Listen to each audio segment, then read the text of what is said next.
Ladies and gentlemen, welcome to Zoom into Wine. It's time for the show and your host, Ian Blackburn. Good evening. It's 7 o'clock on Wednesday. Every Wednesday we get together at zoomintowine.com and get some great people together to talk about different wines, different places, maybe even involve some different producers.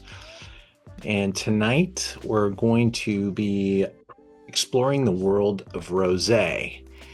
I'm going to be showing off a bunch of classics tonight, and it's a perfect time of the year. Boy, those sunsets have been amazing. So a great time to get really close to some really good Rosé. And there's a lot of wine to choose from. I think this is a pretty high selection that we're going to be showing off tonight. So let's get right into it. I can't wait to have my first little sip and get rolling. It's been a busy, crazy day. I started off my day with some lovely water on the floor, some flooding in my unit, so I could really use a drink. Let's get into wine number one. Le Paradou. This is a wine I've had some very good success with from the family Chaudiere, who makes quite a few really top value wines on our website. We're down in the Rhone area, close to Provence, and that is where this wine carries an actual Côtes de Provence appellation on the bottle. It is vintage 2024. This family owns the brand called Pasquis, and they are in Ventoux. And they make this rosé to complement the lineup of wines from Ventoux, and it works out really well.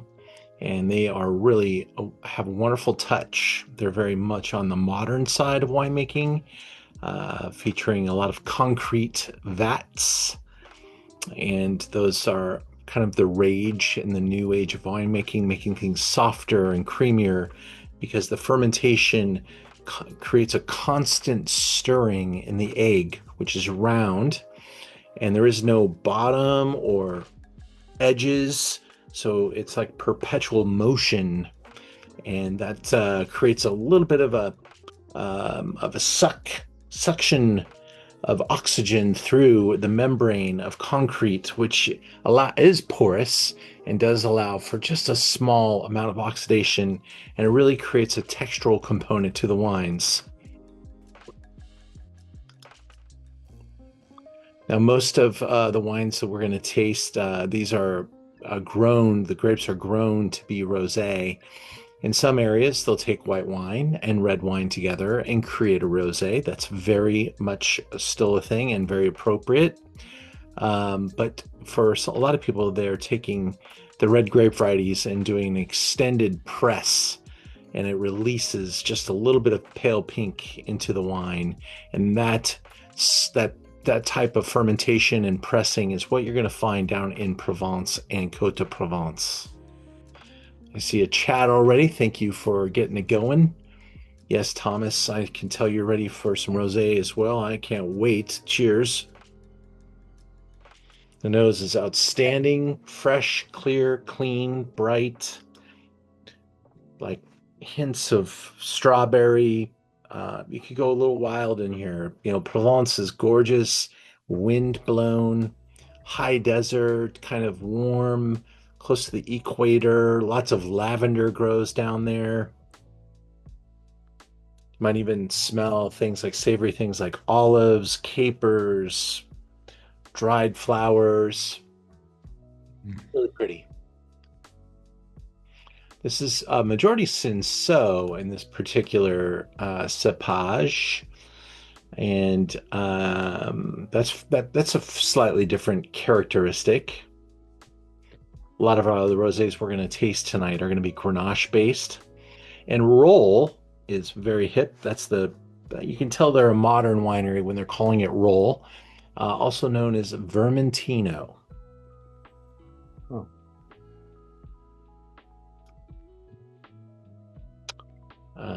This is my own rating. I gave it a 92-point score, 14.5 color, 22.5 aroma, body 22.5, overall 32.5. Got me to 92. I think the wine drinks way above its weight in price and is from some gorgeous space. Look down on that. You can see the white rock, the limestone, undulating hills, perfect exposition. $18. I do have more in stock now. Let me make sure of that. I'm gonna leave this and make sure, because it just walked in the door today, make sure it's in there right now for you. Paradou.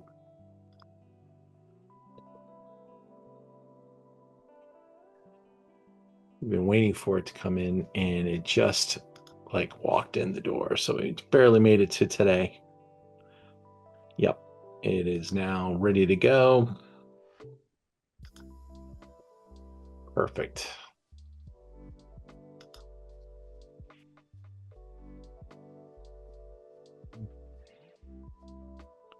Expecting some more friends here tonight, but I'll send out a lot of kits. Sent out a lot of kits to only a couple of people, though, so maybe they're going to be watching or coming in a little bit late. But we have started with Rosé #1. I think it's a really good way to get started. I will say, I spent this morning with some of the 25s that are just walking in the doors. And 25 is going to be great. Very good quality vintage. And they are really assertive when they're young. With a year in the bottle, two sometimes, they do develop a little bit more of a richer, rounder, creamier texture. Some rosés can really actually benefit with 5+ years. When we get to Bandol, that's very much the common. They don't release those wines when they're ready. They release them for your cellar, and you can age Bandols for quite a while, or Tavels for quite a while. They're built more like red wines. A lot of, I'd say, less expensive wines, they're going to drink as good as they can right as soon as they come in.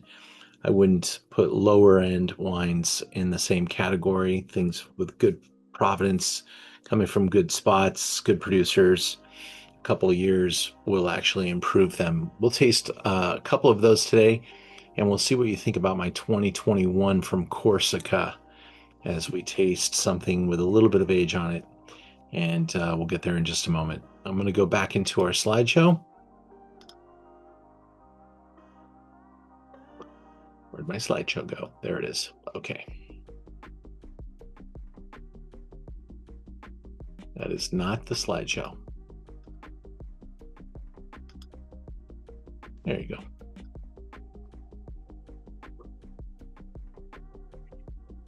$18. I've got another dozen in there, and soon those 25s will arrive, but 24 is in great shape. And quite frankly, anything I was able to get last year, prices are probably 10-20% less than they will be this year. Those tariffs are rolling in. Right now, French importers are paying about 10%, and there is a rumor they'll go to 15 soon. So we'll see what happens with that. But a lot of these wines, they absorbed the tariffs as long as they could, hoping they'd go away, and they're not. Wine #2. Cibonne.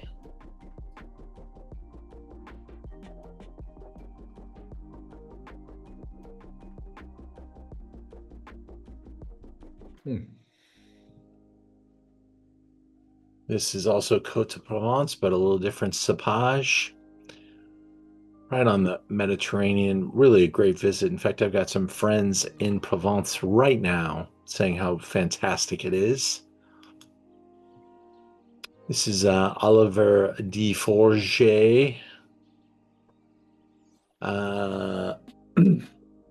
Surrounded by vineyards, the cellar and its reception area welcome you. This is a very typical house in Provence. A little bit more on the modest size as far as production, land holding, not grandiose. Some of them can get pretty grandiose. Some of them have hotels, some of them have event centers. Rosé is pretty big business. Depends on how you scale. This one's brought in by a really good importer. They find really good wines from small family-owned estates, and that's what we have here. Doesn't mean it's not gorgeous, though. Delicate and discreet nose, hints of spice, yellow fruit such as apricot. I think that's a nice description there. As I said, this one's mostly Grenache, little Cinsault, little Syrah, Tiburon also involved in the mix. There's got to be an acronym for Tiburon. Let me see what that is. I'll leave this and go see Tiburon.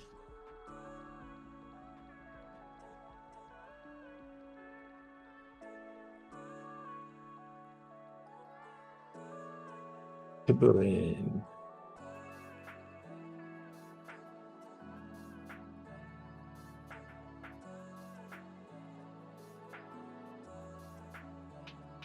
It's gonna share what I found here.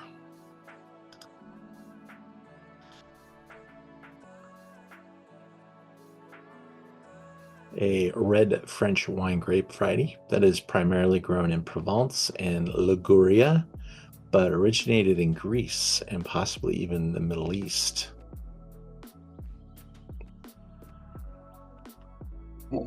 Does not have an acronym.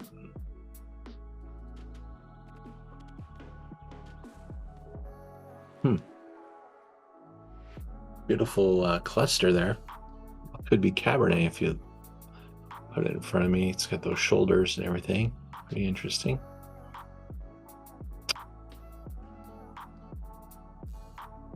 Here we go.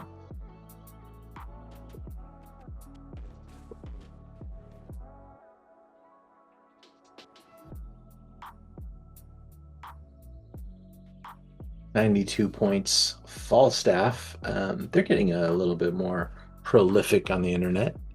Falstaff, a European rating group.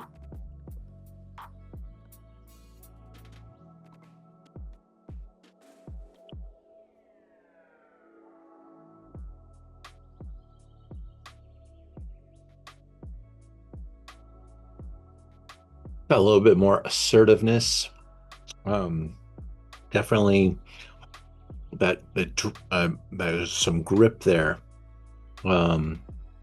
Can be potentially described as tannin, but some nice grip, very refreshing, a little tart.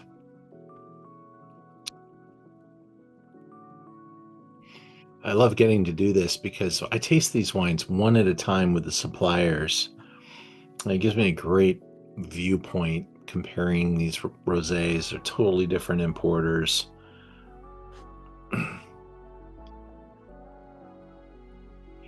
This is under screw cap on the picture, but this actually came in with cork. I need to let my designer know. She's got one on the website with a screw cap. You would get a corked version from us as well. See, this is the one.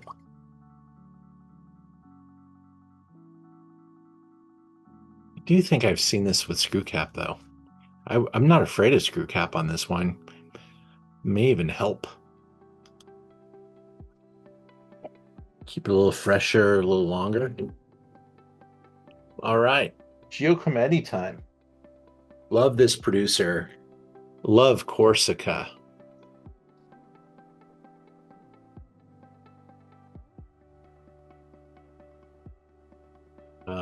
Didn't get to take a group to Corsica. My Corsica experience did not sell, so we had all that work put into it and just couldn't pull it off. But Man, I want to go there so bad. Who wouldn't want to be there? Controlled by the French. We were going to do Corsica and Sardinia on the trip.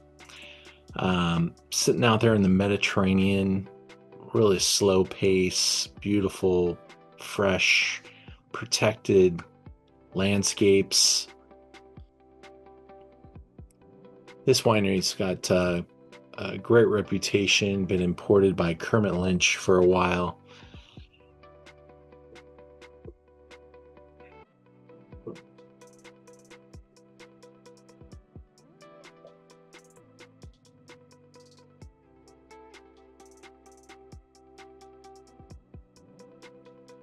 Give that a nose. Just give that a nose and look at these pictures.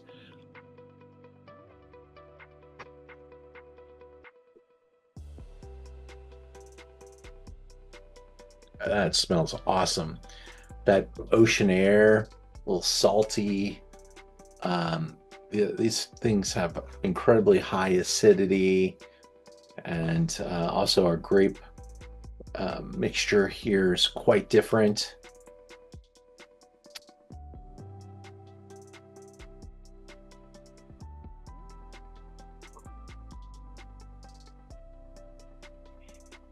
Neluccio, blended with a splash of Schisorello.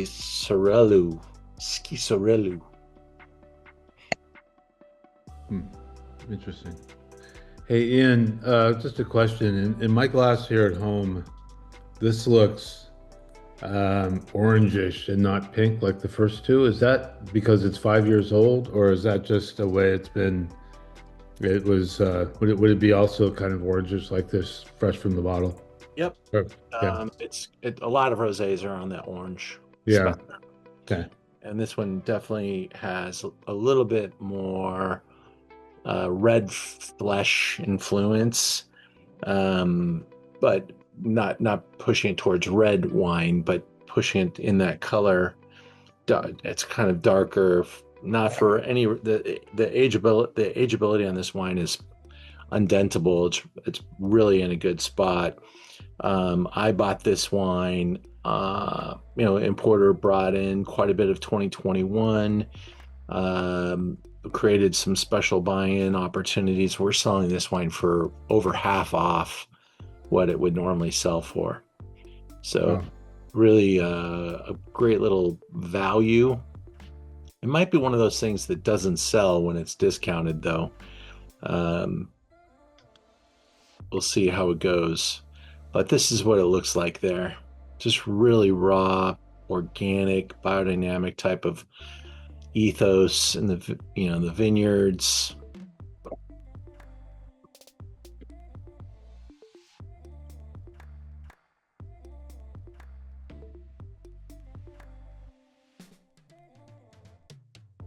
Mm.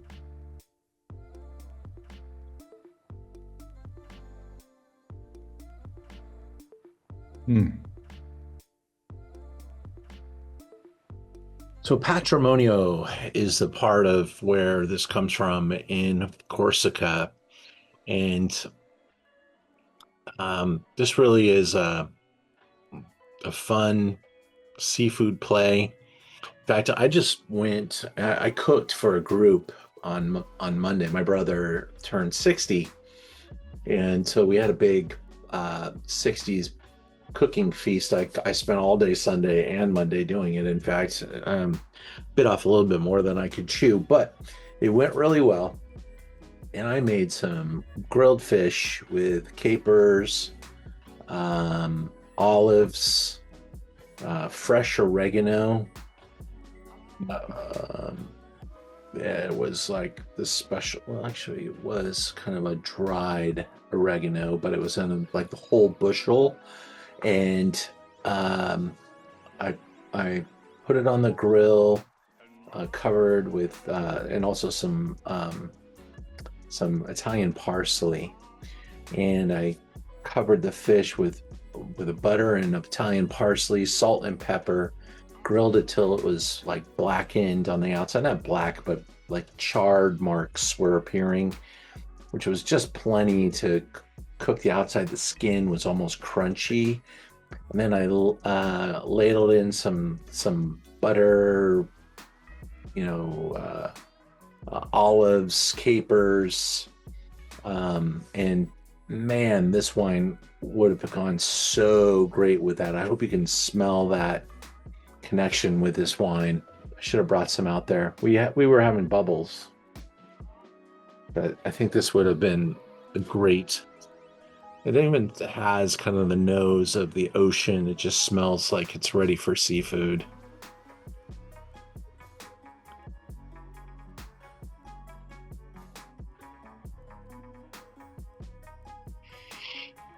All the indigenous varieties are a little tough for me to pronounce. Way too many consonants. Okay, there we go. Moving into the next wine. But before we do, just a little update on the trips. Things are going well. Got some more grip on the Sonoma trip coming in, and we'll be announcing that pricing soon. Champagne is priced. We're now booked, and I only have 2 spots now for champagne available. I can't get more on the trip if I wanted to. And those 2 spots could go away at any point in time. But we are going, and I'm so thrilled. I'm also going to extend myself out into Alsace and have a nice little time up there. I was there last year and just didn't get enough of it, so we're going to go revisit. My Napa trip, already lining up producers for that in February, and we are looking forward to including French Laundry in that weekend. The trip to Washington is actually coming along quite well, end of February. I think I know where we're going to stay. I'm working on the wineries. Got a travel partner that's going to drive us for that. It's actually going to be a Monday, Tuesday, Wednesday in Washington. And then we're going to go to New Zealand, Spain, and hopefully finish up a busy year next year traveling with Barolo.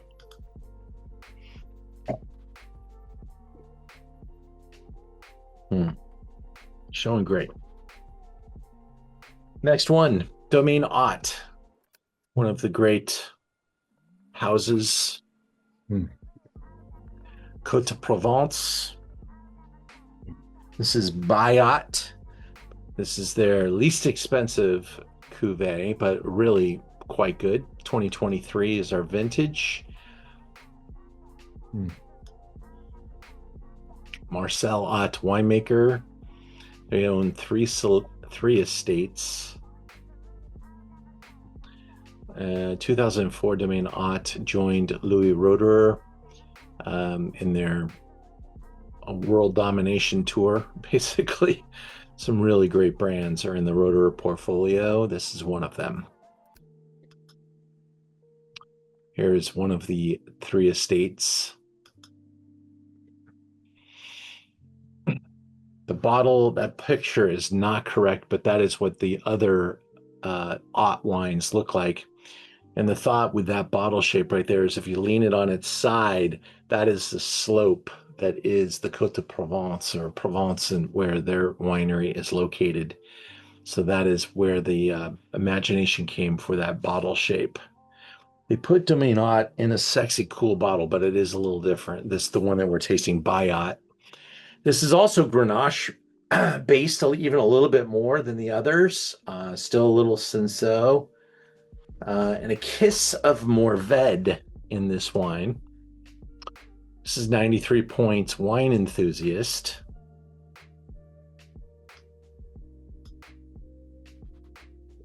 Absolutely leaders in the world-class rosé department.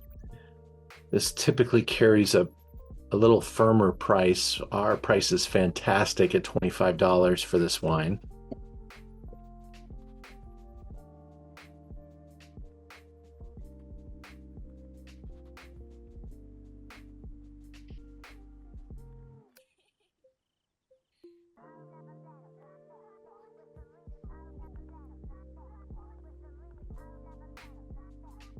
Very pleasurable, richer, bigger palate weight.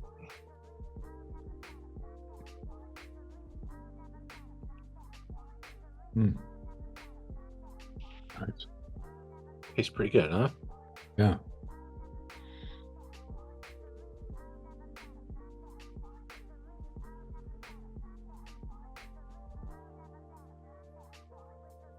120 years these guys have been doing rosé. They also make pretty cool little all white down there.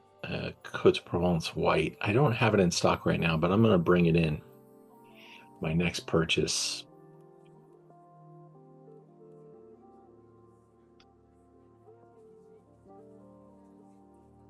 All right, cruising along.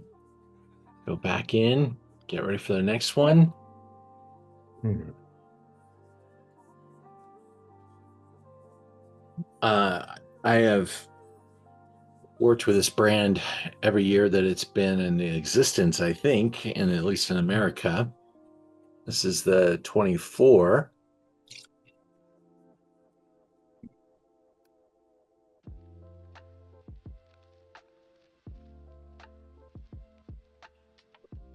Still down here in the south of France.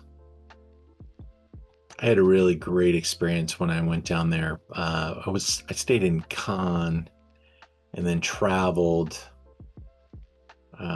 Saint Tropez and went into the Aix-en-Provence zone. Ended up in Avignon.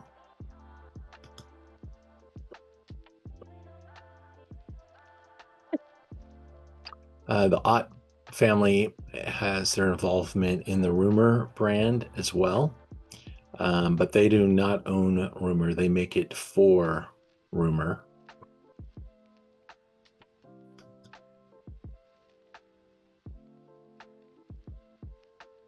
Here's their vineyard holdings.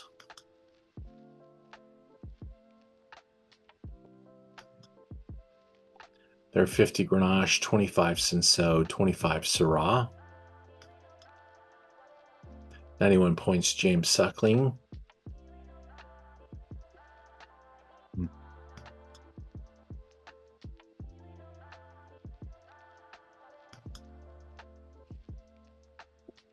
$25.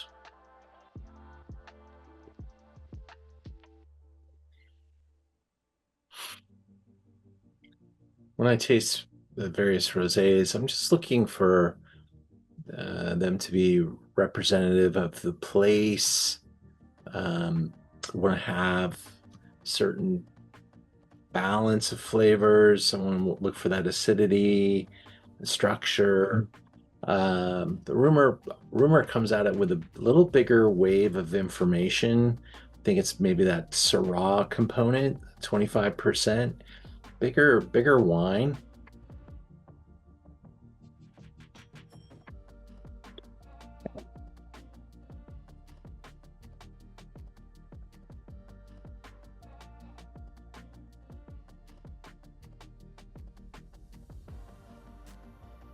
Nice grip. Wonderful balance and really refreshing. Can really drink a lot of that out on your yacht in the harbor, sitting out watching these beautiful sunsets. You do need to be careful of the air quality right now. There is a fire in Simi Valley up here in Los Angeles, and it's changed our air quality to be very, very bad. So people with sensitivities should really be careful out there. I think you're down in Carlsbad, right, Tom? I'm down in Carlsbad. Yeah. Probably got that fresh ocean air just rocking right through your neighborhood. All of that. All of that. Yeah. Don't have a yacht though, so it makes it tough to get out from that standpoint. Ian, is the last wine from France as well? Yeah, from Bandol. Yeah. Okay. So I'm assuming that you are basically. I mean, you didn't include any California rosés, which is fine. I mean, it's like I say, this is more rosé than I usually drink it a whole year. So I'm good, from that standpoint. I'm just curious about your thoughts about California versus France. Seems to be the epicenter of rosé winemaking in the world. Yeah, pretty much. Yeah, when I do carry a couple from California from here and there. Even just pop open the website and show you what I got from Rosé. Yeah. But um, in general, I think certain wines, like I love champagne, but that doesn't mean I like all sparkling wines. I really Mm, think that champagne is special for sparkling and kind of feel the same way about rosé. There's a minerality here that makes these wines refreshing. I find a lot of California rosés to be, and there's always exceptions, but I find a lot of them to be just too low in acidity, doesn't have the minerality, um, and I'm so when I find one that does, I do tend to like it. Let me just look at my rosé department right now. I carry a selection of things, but here's one from California. We used it before in another show. So okay. steered away from the Gallico, which is made by Mrs. Cakebread. They got a little Italian, some South African, but pretty much keeping it to the classics. And the Italian stuff is really interesting too. Yeah, I haven't found quite the capability of the California rosés that I've had. And again, I don't have a lot of experience, but the aging component doesn't strike me as being there. It's like you want to drink a something that comes out at 25 should be drunk now and not wait till next year. At least that's been my experience. Yeah, I think California rosé needs to be drank quickly. Yeah. Yeah, and you often, here's one from 50 by 50 that's made from Pinot. So you're not even typically using the rosé varietals like Grenache, Morvet, Yeah, yeah. Syrah. And, there are exceptions, of course. I usually carry something from Topless Creek. Um, I think they're an exceptional, French influenced I producer. love, yeah, their red wine is amazing. Yeah, Rosé. and the rosés are beautiful. Hi, Lisa. Hi. I think you would like, yeah, the rosés they have a nice deal right now this weekend too on their wines. At Topless. Hmm. I I think that didn't buy because I'd already bought. I can't, and I'm buying for the next week. So I had to hold myself, but they have a really nice deal on shipping and stuff. oh, cool.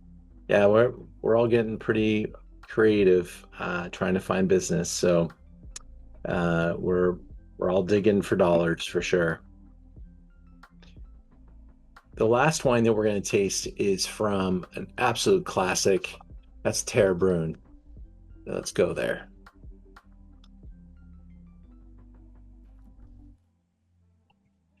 Before I get to the last one, next week is a holiday week, I believe. Monday's a holiday.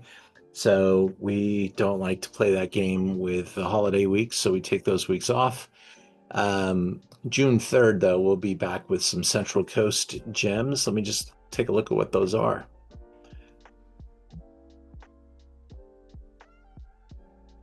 Yeah, nice assortment of producers that cover quite a bit of different grape varieties and appellations. So we'll go from John Albin's Viognier to a cool producer of Chenin Blanc that I love called Rococo. Classic Rosemary's Vineyard Pinot Noir, a Syrah from Ojai, the Roll Ranch in Central Coast. Go up to Paso for one of my favorite producers, Levo, his Warm Regards Syrah, 97 points. Look at that. Also, a classic 2018 Mount Eden Vineyards from Santa Cruz Mountains. So really taking a nice high level approach to tasting across the Central Coast. Join us for that if you can. In June 10th, we'll go to Alsace, which I've been visiting a couple of times here, really enjoying my time in Alsace. And there's a great selection of wines there. White Burgundy, going from values to collectibles on June 24th. July 1st, in coordination with the holiday celebrating 250 years of America, we're doing it old school way, going out and tasting a bunch of Madeira, and you're going to have some fun with that. So come and join us for a night of Madeira.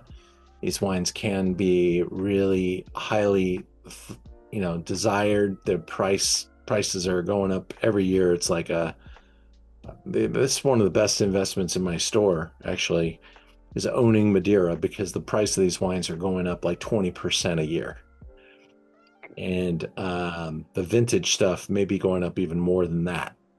So really tremendous stuff, age-worthy, fully oxidized. You can open a bottle of Madeira and it will not change for a long, long, long time.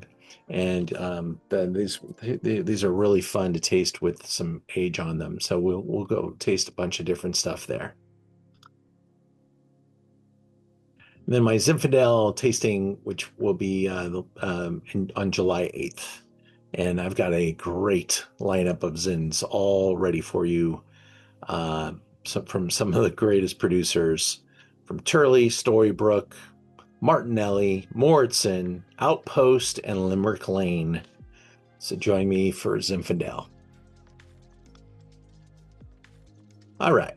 That's our Zoom calendar, and it will probably be published through August, maybe even into September by next week, I'm hoping. Our last wine,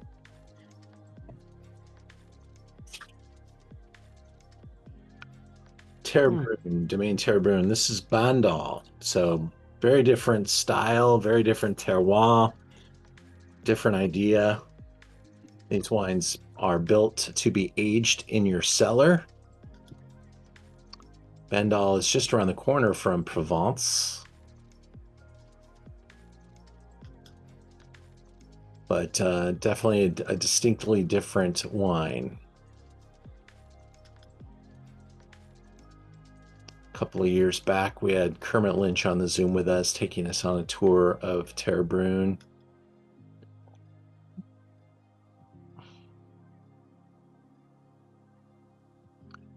Dominated by pomelo, honeysuckle, wet roses emerge, then develops complexity, a potpourri of flower petals. Pale salmon color. Morved is the primary workhorse here. Grenache and Cinsault.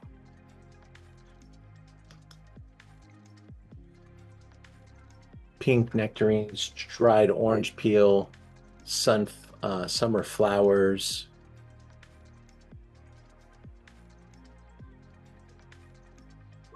Very different nose. Love that orange peel. That's really popping out of the glass. Look at that perfect kind of peaks and valleys there to allow that ocean air to come right in and chill things down every afternoon. Untrellised, untrained vines. This is the classic. Soon I'll have probably bring in some 25 vintage and bring it in a pretty good swath. It's because I like to age these wines for a few years and let them develop. I think it's really kind of a waste to open up a young Bandol.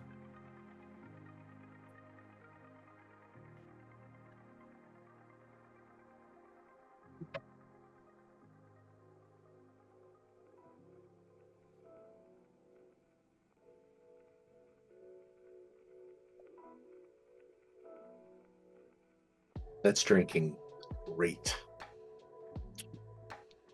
Orange zest, Absolutely. Yeah, I love how long this wine is. Can you feel that? It's got the most structure, and it really is kind of a red wine mentality when in the Bandol wine. Yeah, for me, this is the primo wine tonight. Definitely some good wines tonight, but this is number one. Cool. Very nice, yeah. Yeah, it's fun to kind of taste them all in alignment and see where my preferences are.